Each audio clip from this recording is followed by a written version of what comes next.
Thank you, Mr. Speaker. I think what the Parliament Secretary fails to acknowledge is just the many ways in which this government's policies on euthanasia have been a profound failure.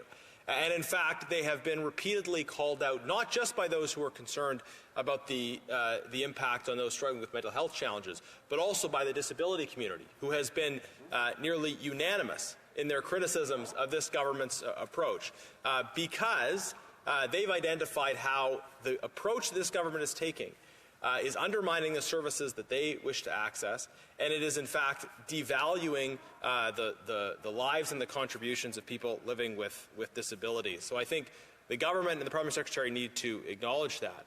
I want to just ask the member, there were some specific, very constructive proposals around this in the last Conservative election platform. Things, for instance, like a doctor shouldn't be bringing up and proposing MAID to someone who hasn't asked for it.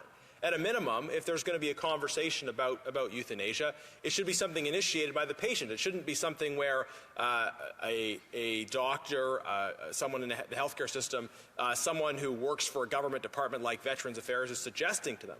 Does the member agree that one reasonable reform would be to say that it should be the patient bringing up the conversation, if it's a conversation they want to have, not somebody else bringing it up and suggesting death to them?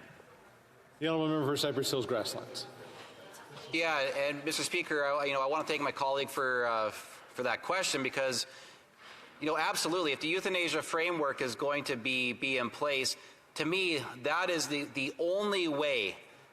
The only way that this should be in place is if the patient is the one who is initiating the conversation. The fact that multiple government departments are on record as asking people or offering people medical assistance in dying, I mean, that's absolutely absurd. And that speaks to all kinds of levels of failure from this government. You have people that can't find a home who are looking for medical assistance in dying. You've had veterans offered medical assistance in dying. You had somebody who couldn't receive health care to treat cancer. And it's not like cancer is some rare disease in this country.